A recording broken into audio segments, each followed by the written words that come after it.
turns 11 to be long sound English file, life stories, John Hooper in 7D2, transcription cassettes, please. Roll number 7. 87, take 1. But, I mean, the main result of this way of writing it was that it turned my sort of family into an Irish version of Dynasty, unfortunately, because, as I said to you, my mum died when I was very young. My father was away all week. My eldest sister immediately got married as fast as she could to get out of the situation. And my other sister, who was, I guess, about 14, 15, was working hard for what the Irish equivalent of O-levels and A-levels. And so she was sort of the school swat, and she was in school all day. So I was on my own from a very early age. I'd come into this big house and, you know, be cold, and I'd light the fire and go down and get coal from the basement in this yellow plastic bucket which had melted on one side from being too near the fire. And so I was by myself, and of course I didn't do a tap of work. And my father wanted, you know, viewed success as academic excellence. And he thought that the way to get out, you know, he wanted us to succeed where he thought he had failed. Of course he wasn't a failure at all, and he viewed success as being academic excellence. And I was seriously not going about that route for things. So, you know, he tried to beat me into it. I guess that was it, plus guilt, plus everything else. But because everyone was away, they really didn't know me at all. I grew up essentially without my sisters knowing very much about me, or my dad. And next minute, as far as they knew, I was bumming around the world doing odd jobs and, you know, this, that and the other, and they'd get a letter or a postcard from there. Next minute I was in a pop band, you know, they thought, bloody yeah, you know. But suddenly they read this book, and I'm not the person they thought their brother was or their son was. And they're a bit bewildered by it. And the venom, at least they thought so. My eldest sister is a very strong person. Her husband died when she was 40 as well. And she had cancer when she was 18, and she rang me up. She said it wasn't all bad, was it? And she was, you know, very upset by it. And I said, no, it wasn't all bad. I mean, but it was pretty bleak. And of course, the Irish press went mad interviewing my dad, who very honestly said, he said, I think it was like that for him. That may not have been the way I read it, but it's honest, it's truthful, and that was the result of it. But it wasn't all bleak. I mean, when I came to writing that part about being beaten, it was with intense shame and embarrassment and not bewilderment, but really livid anger. Even when I talk about it now, I get angry. And I had to go back and really construct that whole scene. And I think it's embarrassing to actually read now for me. And at the end I put in, give me the book, and at the end I put in this thing. I mean, we've marked it here. I'd written the description of it, but then it wasn't enough somehow. And at the very end of the chapter, I put, then at the end, the bastard tried to hug me. How dare he salve his own pathetic conscience with that act of hypocrisy? If you're going to hurt someone, hurt them, but don't pretend it's love. That's perversion. I was filled with disgust, and I hated him. The hurt, the rage, the shame, and the bewilderment were too deep. From that day on, my father and I were at loggerheads, and he would pay.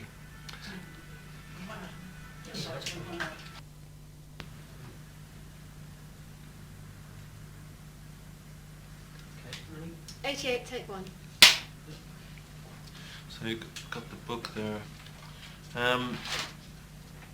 So after you know, going through it and writing out exactly what happened, I'd worked myself back up into a huge state of rage, and it just, even though it was humiliating almost writing it and reading it back, it wasn't enough. And at the very end I put, so he's beaten me, and I put at the end, then at the end the bastard tried to hug me. How dare he salve his own pathetic conscience with that act of hypocrisy? If you're going to hurt someone, hurt them, but don't pretend it's love. That's perversion. I was filled with disgust, and I hated him. The hurt, the rage, the shame, and the bewilderment were too deep. From that day on, my father and I were at loggerheads, and he would pay. I think part of this book was a payment, to be honest. public flailing for what had been a private one for me. And he's a very strong man, my father. He's a much stronger man than I am. And it was a way of settling scores, perhaps. Perhaps that's too narrow. Perhaps I was just doing it anyway. It was necessary to talk about those things. But he's got over it now. I mean, it wasn't as if... I mean, he was very honest from the word go with everybody. You know, saying, yeah, maybe it was like that. At the same time, having said that, before it got, like, I got older, like around 11 on up, and things were bad, I mean, we had a sort of, anyway, a teasing sort of relationship, you know, rather like I have with my daughter, you know. I'm always sort of teasing her and things. And, I mean, an example is somewhere else here you've marked that you want me to read, which was really an indication of it, which is why I suspect that he may have been very like me. So anybody who's Catholic and watching this understands, of being in Ireland we were Catholics, and I put here we were Catholic, not reverently, more automatically so. Mass on Sunday, ashes on Ash Wednesday, communion at Easter and Christmas, and fasting at Lent. What are you giving up for Lent? My father said. Grapes, I replied. Grapes? Asked my father. We never have grapes, he said. They were too expensive if you could get them. Well, that's what I'm giving up, I said, with an expression of insufferable martyrdom. After Mass that day, my father stopped at the fruit shop in Blackrock and bought a pound of grapes. My family sat in the car, each one licking their grapes, peeling them, exclaiming over them, chewing them, slowly allowing the juice to pour down their chins. Licking their fingers, they ate them all. They crammed their cheeks with them. I didn't get one. You've given them up, my father gloated. So that's really my dad.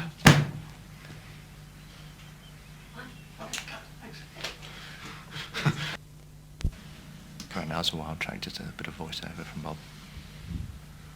Yes, I was 5 years old at that particular time. I was 5 years old at that particular time. Okay, thanks so much. Yeah. 89, take 1. How true does any autobiography have to be? Well, I think it has to be absolutely truthful, or else what's the point? It depends on what you're writing it for. If you want to sort of write a panegyric about yourself, then obviously you better not be too truthful. But if you want to give a picture of what it is that motivates you and makes you into what you are, for good or ill, then you have to explain the things that have occurred in your life. And I mean, I have read some fairly anodyne autobiographies in my time, which are very self-serving. But you see, I'm not the right one to ask. By me being absolutely honest, which was a feature of the reviews actually, where people were embarrassed for me because I was so honest. And in fact, I think Clive James said he may live to regret this, you know, when he reviewed the book. He may live to regret this sort of ruthless honesty. You see, and they think this is an admirable feature. It wasn't at all for me. It was absolutely necessary for me to be like that, because I had to knock down all this cult of personality that was growing up. At least I thought that would occur. In fact, it didn't. It only added to it, which was ludicrous, you know. And so that in its turn was self-serving. So by me being like that, absolutely honest, and I put in so much detail. Don't forget, like, that it's relatively young to write an autobiography at 33 or whatever I was at that time, so 33 or 34, and it's so, like, people were saying, well, isn't it a bit young to be doing that, you know? And I suppose I view it as part one. I mean, conceivably I'll do absolutely nothing of interest for the rest of my life, in which case, too bad for me. If I do something of interest, too bad for everybody else, because I'm having another book. But it's having been that young, you have to write about everything that happened to you. If I was 80 and looking back, the events of my life that take monumental importance would fill up a whole book. And but being 33, events at 11 and 15 assume a monumental importance, because they made you do the things you did when you were 25 and 30, and etc., etc. So everything had to be written about. And so I think a lot of people liked the sort of minutiae of being 14 and 15 because I can remember the boredom of that intensely. I hated being a teenager. I remember being that and hating it and praying to be 20, running out the school doors and that confused about because I never wanted to go to college. Couldn't anyway, I didn't get any exams. And then, you know, trying to find a way that I could live my life and that confusion, but at least, you know, I had control of myself. And so I really hated that period, and I needed to come back and recreate that. And it was an interesting period growing up in the 60s, you know, it was very interesting. And so all those things, and they assumed an importance. But were I 80, of course I wouldn't be writing about the 60s at that. So for me, it needed to be ruthlessly honest for all sorts of reasons. For somebody else, I think you would have completely different motivations. It would not be in a politician's interest to start talking about his sexual career, his use of drugs or not. I mean, that would be the end. Nobody'd bloody vote for him, you know. However, that's a moot point. Maybe if they understood what motivated him as a person and how he came through those things and what he learned from them, perhaps they would, you know. I think that people underestimate always the intelligence of their audience, which I assumed would be nil when I wrote the book, and was very pleasantly surprised when it sold hundreds of thousands of books. I think it sold over 1 million now around the world, which is very nice for me and my bank manager. So, you know, it was a very good exercise in that everything I wanted to do worked. The first time in my life, I think. What advice would you give someone who wanted to write their autobiography? I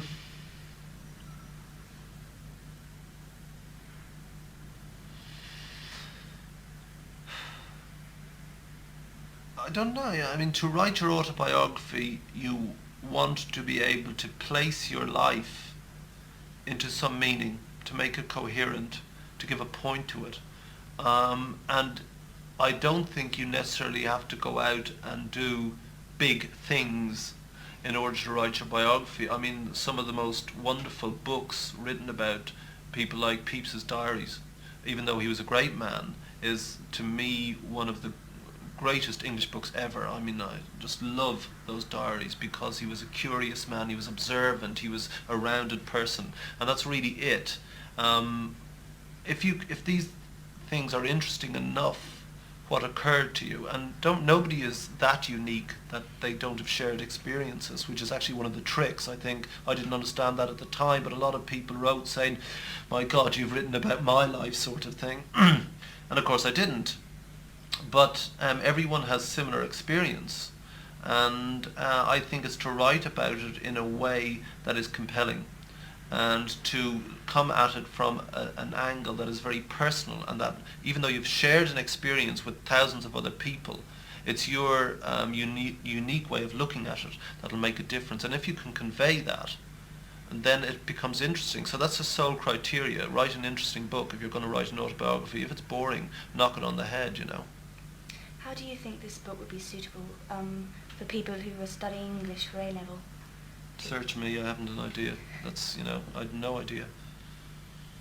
What you know, get what you want to. I met Laurie Lee down at the Chelsea Arts Club, and Laurie Lee wrote As I Walked Out One Midsummer's Morning in Cider with Rosie, which I believe have been on the A-levels for some time, and he just rolled over to me, you know, out of his tree, you know, and he said, "You're the bastard who knocked me off the exams list." I said, "Laurie, I need the money too." And he said, "Not the money, it's all the 16-year-old girls I used to get as a result of it." So maybe that's probably what it'll mean to me. I don't know.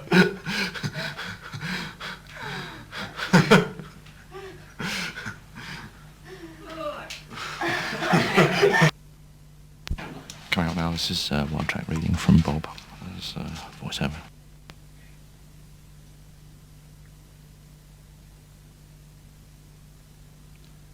The words hung in the air. In front of me stood 80,000 people. Somewhere invisible behind them, another billion people all over the world had joined us. Throughout Africa on this day people were starving, and for me, at this particular moment, the threads of a lifetime were uniquely gathered, all there in that one uplifted hand. Thanks very much. Okay, that's and I'll just read you the questions. And then you did you say them in succession? Just ask one question. 91, take one.